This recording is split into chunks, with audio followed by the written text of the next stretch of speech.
दोस्तों, पिल्टूनिया के फ्लावर सभी को बहुत ज़्यादा पसंद होते हैं और सभी चाहते हैं कि जो हमारे प्लांट हैं उनकी ग्रोथ बहुत ही ज़्यादा तेज़ी से हो। तो हमें 2-3 ऐसे काम करने होते हैं जिससे जो प्लांट की ग्रोथ है वो बहुत ही ज़्यादा तेज़ी से हो जाती है। तो दोस्तों, सबसे पहला जो काम हमें करना होता है वो है हर 15 दिन में हमें प्लांट की गुड़ाई करनी है।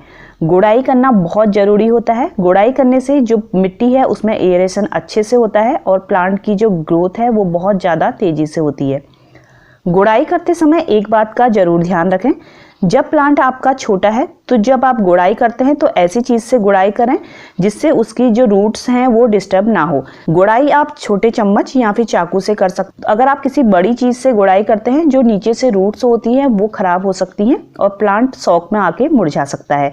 तो इसलिए गुड़ाई हमेशा छोटी छोटी चीज़ों से ही करें। दोस्तों, सभी लोग चाहते हैं कि जो हमारे विंटर फ्लावर हैं उसमें अच्छे से फ्लावरिंग हो। तो सबसे ज़्यादा जो इम्पोर्टेंट चीज़ है फ्लावरिंग के लिए वो है धूप। अगर आप उसको जितनी ज़्यादा धूप देंगे उतनी ज़्यादा उसमें फ्लावरिंग होगी। दोस्तों, अगर आपके फ्लावरिंग प्लांट इतने छोटे हैं तो इतने छोटे प्लांट में कभी गुड़ाई ना करें। जब प्लांट इस स्टेज का आ जाता है तभी हमको उसमें गुड़ाई करनी होती है। ज़्यादा छोटे प्लांट की अगर आप गुड़ाई करते हैं तो उसकी जो नीचे से रूट्स है वो खराब हो सकती हैं। गुड़ाई के बाद दोस्तों जो जरूरी चीज़ है वो ये है कि हमें अपने प्लांट्स की ग्रोथ को किस तरीके से हमें बढ़ाना है। तो हम इसमें 2 तरह के फर्टिलाइजर डालते हैं। एक फर्टिलाइजर जब प्लांट छोटा होता है तब हम उसमें देते हैं और दूसरा जब प्लांट हमारा फ्लावरिंग स्टेज में आ जाता है। तो जो भी छोटे प्लांट होते हैं उनको बड़ा होने के लिए सबसे ज़्यादा जो ज़रूरत होती है वो होती है नाइट्रोजन की, और नाइट्रोजन मिलता है सबसे ज़्यादा गोबर की खाद में। तो आपको 4 से 5 दिन के लिए गोबर की खाद को पानी में भिगो के रख देना है और 4 से 5 दिन बाद आपको लिक्विड तैयार मिलेगा और इस लिक्विड को आपको 1/3 हिस्सा लिक्विड का लेना है और इसमें 3 गुना हमको पानी डाल के अपने हर प्लांट्स में डालना है। और ये लिक्विड हमें हफ्ते में 1 बार डालना है। हफ्ते में 1 बार अगर हम इस लिक्विड का यूज करते हैं तो जो हमारी प्लांट्स की ग्रोथ है वो बहुत ही ज़्यादा तेज़ी से होती है।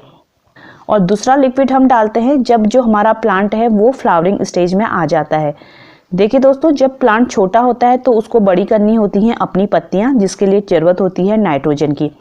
और जब प्लांट फ्लावरिंग स्टेज में आ जाता है तो उसको खिलाने होते हैं फ्लावर, तो उसे चाहिए होती है पोटेशियम, मैग्नीशियम और फास्फोरस वाली खाद जिससे उसमें बहुत अच्छे से फ्लावरिंग हो। तो इसके लिए भी हम ऑर्गेनिक तरीके से खाद बना सकते हैं।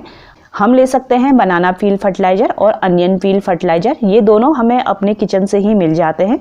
और तीसरी है सरसों की खली, वो हमें मार्केट से लानी पड़ती है। मैंने बनाया है अनियन पील फर्टिलाइजर। इसके लिए प्याज के जो बिल्कुल बारीक वाले बाहर के छिलके होते हैं उनको मैंने 4 दिनों से पानी में भिगो के रखा है। जब हम पानी में इन छिलकों को भिगो के रखते हैं तो जो भी इनके छिलकों में गुण होते हैं वो सब पानी में आ जाते हैं। तो देखिए, बिल्कुल इसके जो छिलके हैं उनका कलर बिल्कुल चेंज हो चुका है। अब मैं आधा इस लिक्विड को और आधा पानी डाल के अपने प्लांट्स में दूंगी। ये हमारी प्लांट में फ्लावरिंग के लिए बहुत ही अच्छे से काम करता है। आप इसकी जगह बनाना पील फर्टिलाइजर ले सकते हैं या फिर सरसों की खली आप ले सकते हैं। तो देखिए दोस्तों, आधा हम ये लिक्विड लेंगे और आधा पानी, और इसको जब हमारे प्लांट फ्लावरिंग स्टेज में आ जाते हैं तो हमें इनको अपने प्लांट्स में डालना है। ये भी बहुत अच्छा काम करता है हमारे प्लांट में फ्लावरिंग के लिए और इसे भी हमको हफ्ते में 1 बार अपने प्लांट्स में ज़रूर डालना है। सीजनल जितने भी फ्लावर प्लांट होते हैं उनको बहुत ज़्यादा एनर्जी की ज़रूरत होती है, इसलिए हफ्ते में 1 बार ज़रूर उसमें कोई ना कोई लिक्विड फर्टिलाइजर डालना बहुत ज़रूरी है। साथ ही पिल्टूनिया के जितने भी पत्ते नीचे मिट्टी को टच कर रहे होते हैं उनको तोड़ के अलग कर दें, क्योंकि पिल्टूनिया में ज़्यादातर जो प्रॉब्लम आती है वो आती है फंगस की। जब पत्तियां नीचे मिट्टी से टच हो जाती हैं तो धीरे धीरे उसमें फंगस लग सकता है, इसलिए जो पत्तियां बिल्कुल मिट्टी को टच करती हैं उनको हटा दें। और दोस्तों, पिल्टूनिया में एक काम आपको और करना है प्लांट को बुशी बनाने के लिए। देखिए, जब प्लांट इतना बड़ा हो जाए तो उसकी ऊपर की टिप को तोड़ दें। जब आप प्लांट की ऊपर की टिप को तोड़ते हैं तो प्लांट इस तरीके से काफ़ी ज़्यादा घना हो जाता है। और प्लांट हमारा जितना ज़्यादा घना होगा उसमें से उतनी ज़्यादा कलियाँ बनेंगी और उतनी ज़्यादा फ्लावरिंग होगी। और अगर प्लांट इतना छोटा है तो इसकी टिप को अभी ना तोड़ें, क्योंकि ये प्लांट बहुत ज़्यादा छोटा है, इसको अभी ग्रोथ की ज़रूरत है। जब प्लांट इस साइज का हो जाता है तभी हमको उसकी टिप तोड़नी है और साथ ही हमें ये लिक्विड खाद भी देनी है। और जब प्लांट बिल्कुल छोटा है तब आप उसको लिक्विड खाद ना दें, जब वो थोड़ा बड़ा हो जाए तभी आपको लिक्विड खाद देनी है। तो ये चीज़ें जब आप करते हैं तो आपका जो प्लांट है बहुत अच्छे से फ्लावरिंग करता है। साथ ही हमको उसको अच्छी से अच्छी सनलाइट देनी है अच्छी फ्लावरिंग के लिए।